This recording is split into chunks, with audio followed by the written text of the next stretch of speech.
2025 was a pretty good year, not just in terms of what I played, but in general we got some pretty good games. Like last time, I'll rank every game I played this year, whether it came out in 2025 or not. I can include replays, but only if I got a new perspective on them.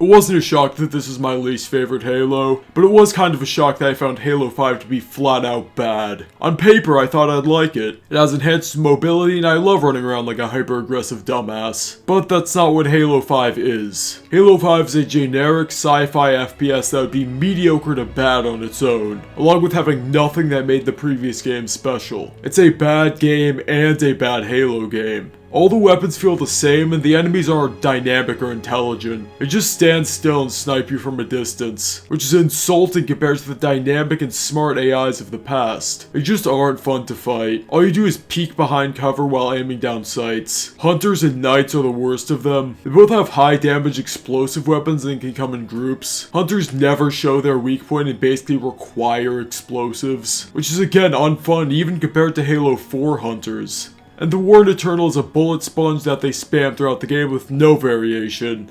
The story is atrocious too. Cortana being evil is shitty character assassination along with coming out of nowhere. Everything about it is either painfully mediocre or just bad. The main reason it's not F tier is that it's a modern AAA game, so it can't be that atrocious. And the majority of gameplay is mediocre rather than bad. I know someone who has this as one of his favorite games of all time, so I had to play it to see if it's actually some hidden gem. It isn't, I don't get what he sees in it. It's very serviceable. The platforming is decent, it has alright variety. It's hard to remember these levels, they just feel like a mashup of random assets. There isn't an identifiable element visually or mechanically. It just feels like a level in a platforming video game. It's the most 5 out of 10 level design I've ever seen. Just look at the gameplay footage. What looks interesting about this? At least the controls are a lot better than DK Land 1. They're a lot closer to the SNES games, even if they still aren't as good. Again, a serviceable 2D platformer is the best way I can describe it. It's decently enjoyable, but just very eh. This might seem like the most 5 out of 10 game ever, but honestly, the DKC elements really help. I'd say it's more of like a 5.5. This game's odd in relation to Sonic 1. It doesn't have as many bad zones, but it doesn't have as many good zones either. What makes it worse that the levels don't feel like real places. If you tell me to make a tier list for any other Sonic game, I'd be able to identify what's what. Here I had to find one that specifically says what the zones are. Besides Stardust Speedway, there weren't really any standout levels. That goes for visuals and in terms of gameplay. I guess Wacky Workbench is the bouncing thing, but that's about it. Most are just fine. It's a very game without much that makes it good. It's a very middling experience, so I can't put it higher than C. I know it's insane, I have an opinion people generally agree with. I'm sorry for disappointing you guys, I'll do better next time. Next time has arrived. Because Mario Kart fumbled a little bit, there was an opportunity for a new kart racer to rise up and prove itself. That kart racer was not Sonic Racing Cross Worlds. It's got a lot of hype and it's completely undeserving of it in my opinion. It's pretty similar to the last one. It's Mario Kart but worse. The tracks are a lot less inspired. Visually some of them can be alright, but they don't really have anything layout wise. They're pretty standard and mainly a collection of turns without anything fun to make them feel unique. I guess you're faster than a standard kart racer, but that doesn't really change too much. I honestly don't know why people like this game so much. I guess it has crossovers, but if the gameplay isn't very good, that doesn't matter. They even copied the exact same items from Mario Kart. In summary, it's just a Sonic racing game. It's a decent kart racer, the only reason I'm so harsh is that there's really no reason to play it instead of Mario Kart or Air Riders. I didn't really know where to place this, I was kind of flip-flopping between high C and low B, but you know, I need more C tiers.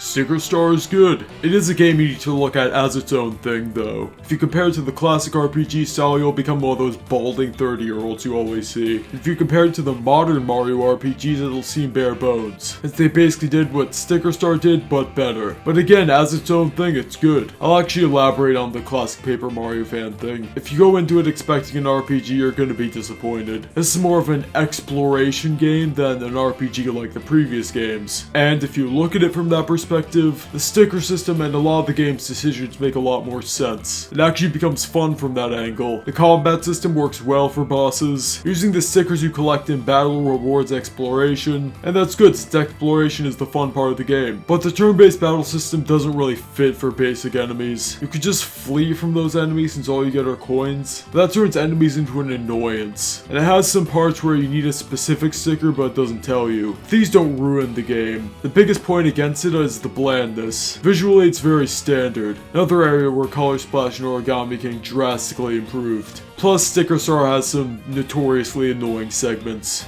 Again, it has its fair share of issues, but the exploration is fun enough to land in B tier. It's fair to put it in C tier though. The exploration just does a lot for me. Again, don't treat it like an RPG because it isn't one. The gimmick of this game is the multiple stories. I consider beating the game to be finishing all the stories because that's the whole point of the game. But even if I didn't, it isn't a 10 out of 10. In terms of levels, yeah, Sonic's story is amazing. The levels are really fun. It doesn't have the flow or isn't as phenomenally designed as a certain other Sonic game coming up, but it's still really fun. Here's the issue though, the pacing is really off. The hub world messes with the flow of the game. When you need to find some item in the hub world to progress, everything screeches to a halt. Sometimes the guide won't even tell you what to do. It isn't a puzzle game like Zelda, I just want to play the levels. So needing to stop and find something is just annoying. It is an issue on repeat playthroughs, but it's still annoying. A lot of the characters and even some of the main levels break the pacing too. It's pretty mixed, but half are pretty good and half aren't. But the strengths are good enough to give it a B. Halo 4 is undoubtedly weaker than what came before it. A lot of that is the studio being way less talented. So the campaign comes off as Halo, but worse. The Bungie games had some low points, but each of them had something unique to make up for it, as well as generally being better games. Halo 4 doesn't really have that. It does some things well. I love the new assault rifle, pistol, and especially the sticky detonator. The Mammoth is also pretty fun. It's definitely a good game, but it's flawed. Promethean enemies and weapons are extremely meh. The weapons are just knockoff UNSC weapons, and the enemies have annoying quirks that aren't as fun as the Covenant. Spartan Ops is astonishingly poorly made and just boring. The story definitely has some strong elements, but it's pretty bad as a whole. There are a ton of weird plot holes and dumb decisions with the Forerunner stuff, and even the Cortana stuff could have been executed better. Like having a freak out like this is just a lazy way to show she's having issues. But it's still Halo, at least the main campaign. And Halo is fun. You still have the classic enemies and a lot of the weapons are still fun to use. Might be Halo but worse, but it's still a good shooter. If I was only judging on gameplay, it'd be higher, but the story, Spartan Ops, and the multiplayer drag it down. I do get if people say this game's bad though. Again, in the context of the series, it's a massive step down. This was a game I changed my mind on. I initially played it as a part of a mainline Mario marathon and that made it feel really generic. And although it's pretty fun. I describe it as a more balanced New Super Mario Bros. Wii. Instead of having the first half be bland and boring and the second half be really good, it's just consistently good throughout. Some people might prefer one or the other, but they're about equal for me. It's a good Mario game with some good ideas, but not much more. It's a fun game, it has a good story. I can appreciate some of the environmental storytelling, has a cool physics system, and Ravenholm is just amazing. But other than Ravenholm, the enemy and weapon variety is lacking. More so the enemy variety. You mainly fight generic soldiers with mostly generic weapons, with the occasional antlion or head crab. You're telling me we got a gunship with an aesthetic that looks this peak and we didn't get a single enemy that looks like that? I will say, the 357 gets a pass because it's one of the most fun guns ever, even if it's just a revolver. The weapon selection is fine overall. Definitely a lot better than the enemies. The AR-2, crossbow, and gravity gun are fun. Most of the other weapons are pretty weak and unsatisfying though. Despite its problems critically, it's still a fun game. It's very cinematic, which I think is a part of why people like it so much. By the way, I like cinematic hype moments and aura stuff. I really like Age of Ultron, and that movie's like 90% hype moments and aura. Maybe Half-Life 3 should have hot robots. Maybe then I'd like it. Platonically, of course. And there's a series later on that has hype moments in Dora and has great gameplay to back it up. Doom 2 is pretty divisive. It introduces a lot of new enemies, which is its biggest strength, and it helps build on the combat variety. Archviles can revive dead enemies, and pain elementals are massive assholes, but that's why I like them. You want to prioritize certain enemies, and that adds some strategy. Hit scanners can't be dodged, you want to take them out before imps, which can be dodged. If you don't take out the pain elementals, they'll become a massive problem. You also need to manage your resources and pick which weapons you want to use when. It's a very engaging combat loop. Speaking of weapons, the super shotgun is incredible. There are issues, particularly with some level design. I don't mind a lot of the levels, but some are pretty bad. Maybe it's partially on me for playing it on ultra violence for my first playthrough. Other people take issue with the level design too, so I don't think that impacts much. Still definitely a good game though. A big problem with this game is the slow start. The first two worlds are very boring. I don't blame people for dropping it during this first part, but it really picks up after that. The game gets super creative on par with TKC 2. An example of this really good level design is Crackshot Croc. The sniper isn't very dangerous, but he makes you tense. Puts you in a different mindset that's completely different from the other levels. The platforming's very good as well, but the sniper makes it fantastic. Low G Labyrinth isn't one of my favorites, but it's another creative concept. The warehouse levels are some of my favorite in general. Another nice thing about this game is the non-linearity. It's a fun mix-up that gives variety on repeat playthroughs. Not all the levels are winners even outside of the first two worlds. The cliff level with the barrels is really jank sometimes, but still very fun. The reason it's only in B is that technically a third of the game is bland and boring. This is certainly an improvement over the first game. The levels are consistently good. Most are A tier, but there weren't too many levels that blew my mind. Chemical Planet and that chase scene in Hilltop were some standouts. Sonic 2's levels have a good balance of speed and platforming, unlike Sonic 1, which is just kinda slow. Chemical Planet is an example of not having enough platforming, but still great. Of course, it has some bad levels. Metropolis is kinda shit. The worst of them is Death Egg Robot, specifically the hitbox, but those aren't the majority. Most of the levels are really good. It's definitely a good game, but I don't think I could put it higher.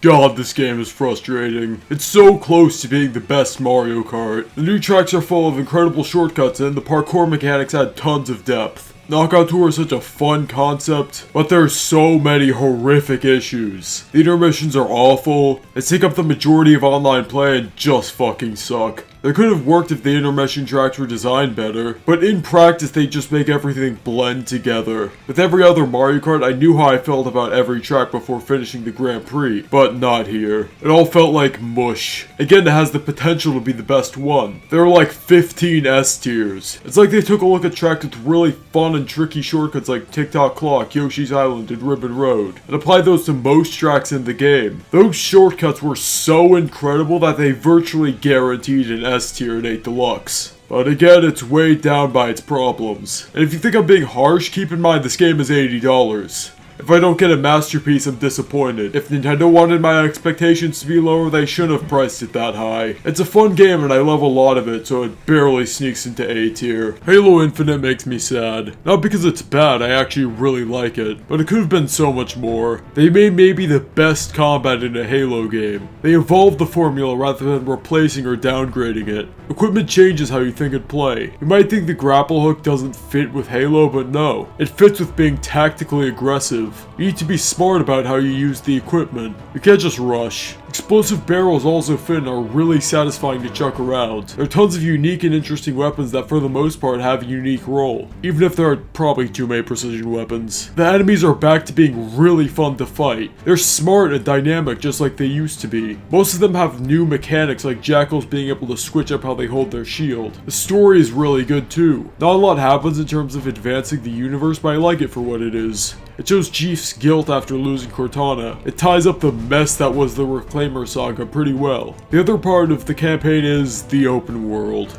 This is the part that makes Infinite kinda sad. I like the open world. Roaming around saving Marines is fun because of how good the combat is. It comes with the cost of traditional levels. There isn't a lot of variety. Instead of the traditional Halo level design, you fight the same enemies in the same environments over and over. The combat is incredible enough that I never got bored even as an ADHD zoomer, but it just kinda coasts. Instead of building on it with more enemies, new environments, and gimmicks. That's what's sad about it. This really could have been their Doom 2016 moment, but they really fumbled. At least the multiplayer is great. It still feels like Halo, just faster. The maps are pretty good, but there aren't any that I'd call masterpieces. I played this in multiplayer and it was pretty fun. The physics took some getting used to, but the game controls well. It's a roguelike, and while I'm not a fan of the genre, it's pretty fun to play with other people. There are different items you can use to traverse the map, different bosses, and a pretty wide variety of locations. I don't have too much analysis for this, it's just a fun game. Sonic 3 is good. However, I kinda need to yap about Sandopolis for a bit. It's my vote for the worst zone in classic Sonic. Not the worst act, since that's Scrap Brain Act 3, but it's just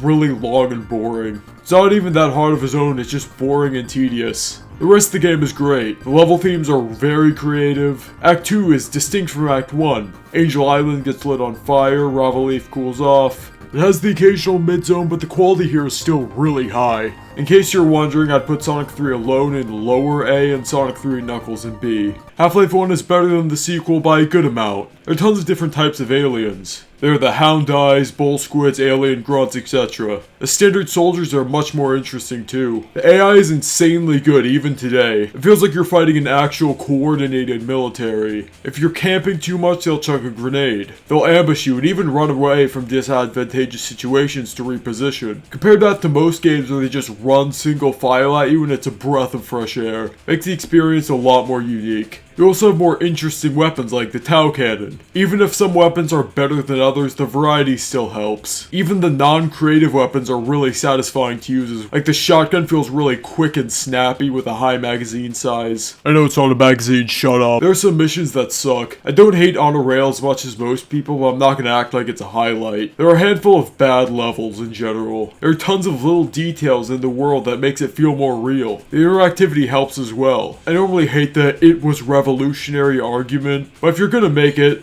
this is one of the better games to use it on. Apparently this is seen as one of the best FPS games of all time. I mean, it's very good, that's why it's an A. But I don't know, I wouldn't say it's one of the best ever, but I wouldn't consider that a bad take or anything. Reach is the final Bungie Halo, and it's a worthy send-off. It's the level of quality you'd expect from a Bungie Halo. Level design is fantastic, the story is great, and the music is incredible. But the Weapon Sandbox is the weak link. If you don't know, Weapon Sandbox is the Halo community's term for weapon variety or weapon roles, basically. It's not exactly the same, but it's close enough. Reach has some pretty good weapons, but the issue is the abundance of precision weapons. You'll always have precision ammo, and that's an issue. In Halo 1, you could take out those grunts from a distance with your pistol, but that means you won't have any ammo for the hunters later on. So you had to put yourself in more danger to take them out with another weapon. Same with the rest of the games. It added a layer of strategic thinking that isn't as prevalent in Reach. With tons of precision ammo laying around, the gameplay is a lot less dynamic and you could just headshot everything. The story isn't as good as it could be. If they had the ODST writers or we got to learn more about them, it could have had more of an impact. But even with its flaws, it's still great. It's humanity's last stand against the Covenant, and it's kind of tragic, it's just really cool. The Weapon Sandbox is the only bad part of the game. They continue to innovate with the levels. It's a fantastic game, hence why it's an A tier. The multiplayer is pretty good too. Halo 3 ODST is a cool game. A big part of that is the atmosphere. You're walking around this dark, rainy city trying to uncover the mystery of what happened to your squad. It's a really unique atmosphere, especially for a Halo game. The other thing that adds to the experience is that you aren't playing as a Spartan. It still plays like a traditional Halo, but all the little details come together to make you feel a lot weaker. Instead of electronic beeping when your shield is down, your character pants and it really feels like you're in danger. Instead of feeling like a part of Chief's badass combat dance. The music also adds to the atmosphere. It's still combat music, but instead of making you feel like the biggest badass ever, you feel more triumphant, like it's an actual struggle and you could die at any moment. You even throw grenades differently. This is obviously a thing they wanted to achieve, which is why it kinda makes me sad when they do dumb shit like this. You could still rip off turret emplacements, carry them around, and even hijack vehicles. ODSTs are elite, but they're still normal soldiers. These would have been such easy things to change. Even if you could keep the core mechanic, just make it different. They removed dual wielding, which is a step in the right direction. I've been complaining a lot, but it's only because the atmosphere is already incredible. A couple small changes would have made it even better. The levels are very solid too. It's weird that this is a side note, but there isn't as much to talk about as the atmosphere. Levels are shorter and they don't have that 3-act structure I'll talk about later, but they still have really fun combat. The Weapon Sandbox is also back to Halo 1 style, where everything has a role. It's a smaller scale game, but it's really cool. I played the HD version of this game and honestly it isn't that that bad. It's the definitive version of the game, even if it was very overpriced. Anyway, this is an amazing game. It nails the flow and the controls feel really nice. They're weighty, but also fast. You get into a really good flow with the movement and platforming. The levels are also designed really well and are really creative. But it's mainly fun because DK is so fun to control. One of my favorites being the level where you need to outrun a bunch of ants. The rocket barrel stages are a little wonky, but they hardly detract from the experience. Donkey Kong Bonanza is great. The mechanics are fun. Breaking things rarely gets old and they consistently spice up the gameplay with new level gimmicks. Bonanza forums do this as well. The movement is great too. It is an Odyssey level, but it's still really good. There's still the occasional situation where you can do some cool tricks. It's pure fun. There are some negatives. Late sub-level 900 to early sub-level 1200 are a slog. It's seriously agonizing. But then you get the Snake Bonanza, which is amazing. I really love the stage they made for it. Back to the negatives, the bosses suck. Most of them are just a mash Y simulator. But there is one exception. I'm gonna put a spoiler warning here. If you haven't played Bonanza, skip ahead. And this is a game where you don't want to be spoiled. Holy shit, they brought K. Rool back. And his fights are amazing. It's way more complex than any of the other bosses, and it's really fun in general. They even brought back the fake out ending. Yeah, that ending section was so good it bumped this game up to S. Spoiler warning over now. Pikmin 3 is the core Pikmin formula, but super polished. Polish is really the best word to describe it. Every part of Pikmin 3 is incredibly well made. It adds a lot to the series in terms of improvements and completely new elements. The new types of Pikmin are really fun, the bosses are incredible, they're very cinematic. You walk into an arena and the giant rock monster comes out of the ground and you have to fight him. Squirt Up My Maestro also kicks ass. Again, all the bosses are amazing. The Pikmin AI is better than ever, you have 3 captains for maximum multitasking, there are a lot of new enemies, Pyroclasmic Sloosh, Bearded Amprat, Peckish Aristocrab. It's an incredible sequel and probably the purest Pikmin experience out there, but that's my little gripe with it. Because it's not as risky, it doesn't have the same highs of the other games. It also doesn't have the massive areas like those other games. But hey, you can make a similar criticism about 3D World, and that's one of my favorite games of all time. This clearly isn't game ruining. I remember one day where I just grinded this for 6 hours straight. It's a great game. This was a little hard to rank. Doom Eternal is one of those sequels that blows the original out of the water, and I played that first, so my perception of this game might be a little tainted. But this is still super fucking fun. You have that intense arena shooter gameplay, which is all you need to get a high ranking. Comboing different weapons is still really fun. Siege mode and the Super Shotgun Mastery are pretty broken, but they don't harm the game that much. The enemy variety is very strong. There are Hell Knights and Barons jumping around like madmen, imps sniping you with their fireballs while being super agile, Mancubi, shield soldiers, summoners all contribute to the fantastic combat. You need to be hyper aggressive when you play, and that's really fun. If you play well, there's no other game like it. Jumping around ripping hordes of enemies apart. You don't get health from hiding like a bitch, no. You need to earn the health. Everything feeds into that idea of aggression and power. Samuel Hayden also has the sexiest voice ever, just listen to him. You've won. It's over. You stopped the invasion and closed the portal, but it's come at a price. Argent, Vega, this entire operation. You see, I've watched you work. Come to understand your motivation. Our time is up. I can't kill you, but I won't have you standing in our way. I'm so pissed at the direction they took him in Tag 1. Something I didn't like initially was that you had half the health compared to CE. I thought it was forcing me to play slow and defensive, which isn't as fun. But once I got better, I realized it isn't that bad. One thing I like about Halo is that it isn't a slow defensive shooter as long as you play smart. If you're tactically aggressive, the gameplay can get pretty fast. You can still do that in Halo 2, it's just more punishing. The exception is dual wielding elites. The new weapons are fantastic. The battle rifle, beam rifle, brute shot are all classics. Even the beam rifle, which is pretty similar to the sniper rifle, still has that cool double shot. Hijacking vehicles is a great addition. In fact, vehicles in general are a lot better than Halo 1. A lot of the vehicles have new features and that makes them more interesting. The story is incredible too. It expands on the Covenant and it's just really interesting. Specifically the Arbiter's half is fantastic. I won't spoil it too much, but it's great. If you haven't noticed the consistent things that expands on the original game, it adds tons of new content and is definitely a worthwhile sequel. There are some things I didn't like though.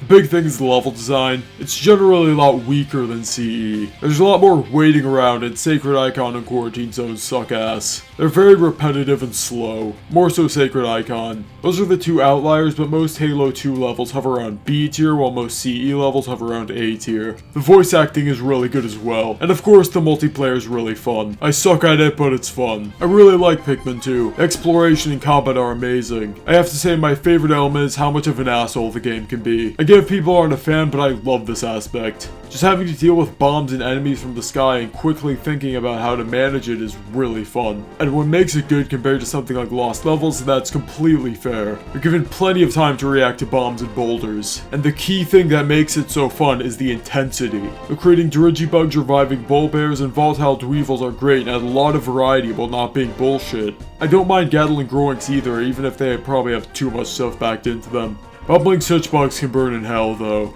Even with purples, this game's pretty hard.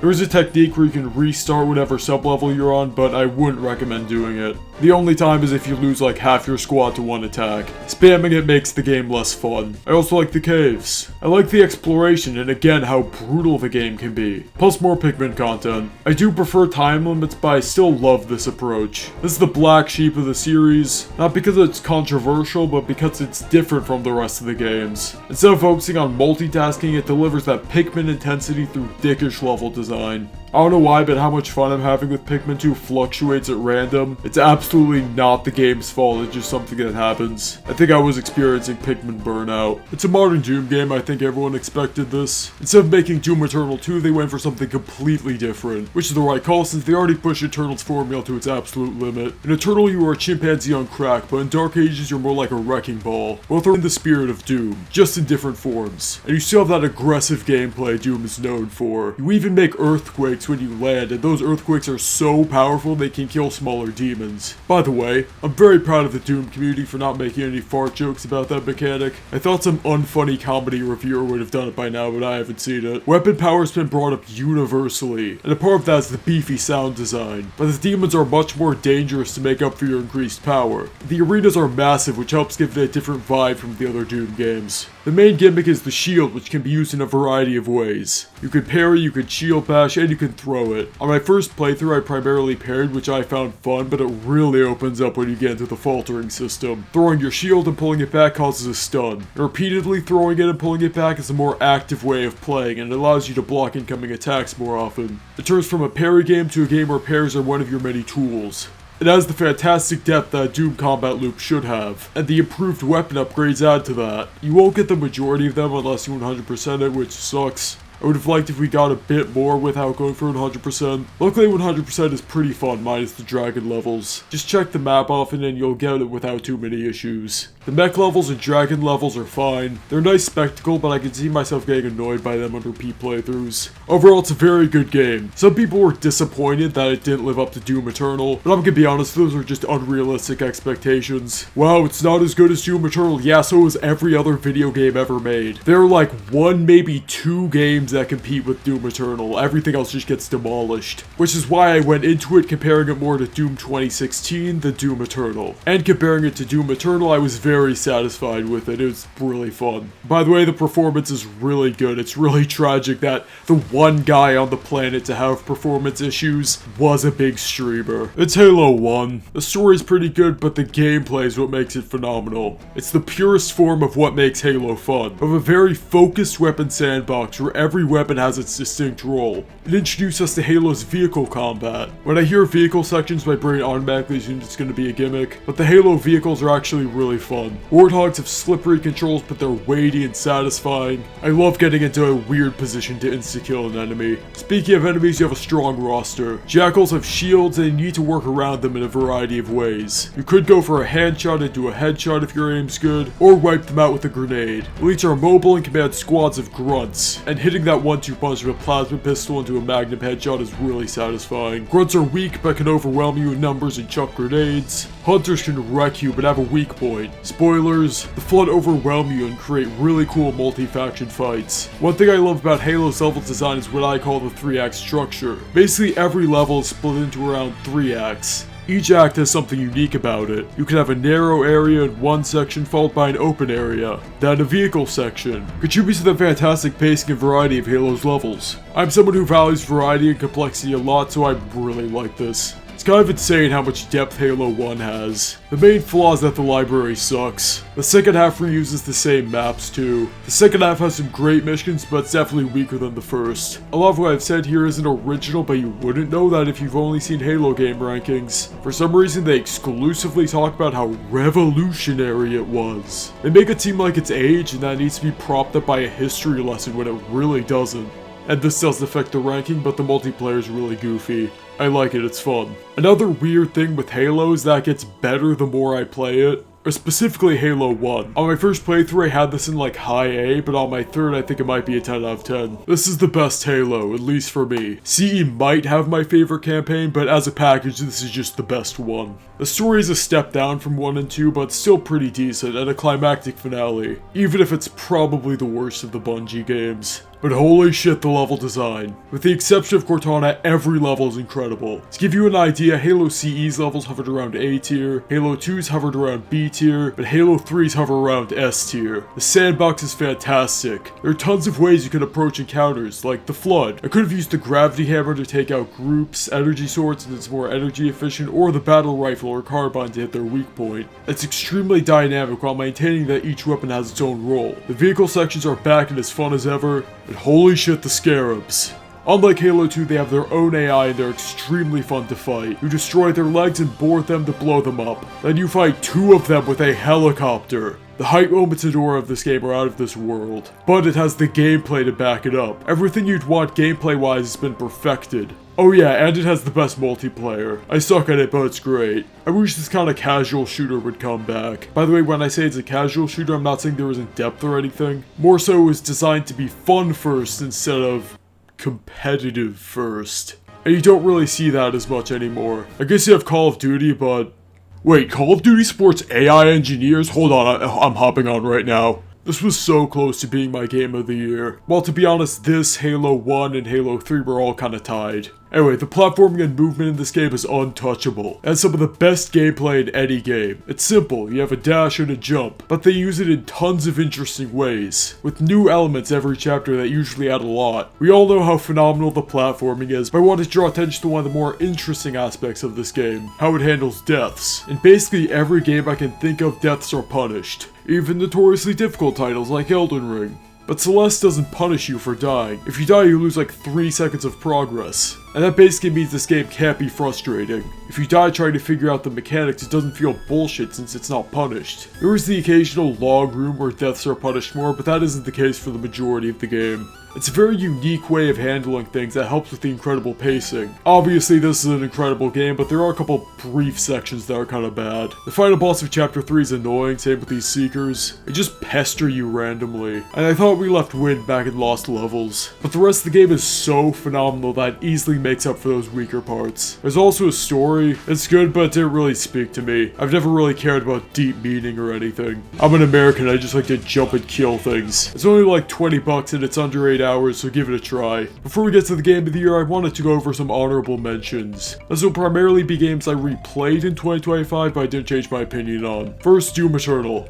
This is a top 3 game of all time, probably the best single player game ever made. Everything is just masterfully crafted and it perfects that arena shooter intensity. Again, you're like a chimpanzee on crack running around flinging on monkey bars and killing demons. The weapons have distinct roles and there's tons of depth. It's a game that's meant to be mastered. The DLCs are great too, but not at the same level as the base game. I played the new Deltarune chapters, but seeing as they're a part of the game rather than a full game, it felt wrong putting them on the list. It's like if I put World 5 of NSMBU as a separate entry. Pikmin 1 should have been on the list. I changed my mind on it pretty significantly, but S tier is pretty crowded. The Operator is a masterpiece. It's like actually better than like a chest full of onion rings, because it really popped the lock to my heart. If only Marlon was alive to see it. Silksong unfortunately came out. It should have restarted development. I'm joking, it's good from what I've seen, but it's like ball-bustingly hard, so. I did play more Hollow Knight 1, which was really fun. I also played some Plants vs. Zombies 1, which is just a peak game. I played a little bit of Air Riders, but not enough to get an opinion. And TF2 is TF2. Let's go on to the game of the year. And the game of the year is... Expedition 33. No, not actually. It's Shadow Gen. I played this January 4th-ish, 2025, and I regret not playing it sooner. It's a genuine masterpiece. I generally believe Sonic fans have pretty low standards, but there's no exaggeration here. Every single main level is a 10 out of 10. They're all beautifully crafted with so many different paths and ways to optimize your movement. There are tons of different shortcuts to take that shave off time, but those paths are much harder to take, so there's a learning curve. The Doom abilities add that extra bit of variety that elevate the gameplay even further. The problem with 3D Sonic has always been the length. 3D Sonic stages are very expensive because of how fast you are. Shadow Gen has a solution: the rating system. This has been a feature in other Sonic games, but I actually want to get a high rating because the levels are so phenomenally designed. It's a 2-hour game if you just go straight to the end, but I spent 8 hours on it in my first playthrough. And that was just exploring the overworld and getting a high ranking on all the main levels. I hope Sonic Team can keep this up, but they probably won't. Oh, by the way, you get an entire other game with this. Not a factor into the ranking, but I thought I should mention. By the way, this would have been my game of the year for 2024 if I played it when it came out. The fact it didn't even get a nominee last year is criminal. Thank you for watching, like and subscribe if you enjoyed. This has been a great year for me. I actually got a somewhat consistent upload schedule for a bit. I got a lot of videos out and I'm happy with my growth. I'm still definitely learning how to write scripts and edit, but I've gotten better. Again, this channel is definitely a work in progress. Sorry for the long wait, there have been some boring personal issues getting in the way of my ability to make videos. And there will be another long wait because I'm working on a video that's going to be over an hour long. I might get some smaller videos out in that time, but no promises. That's about it. See ya.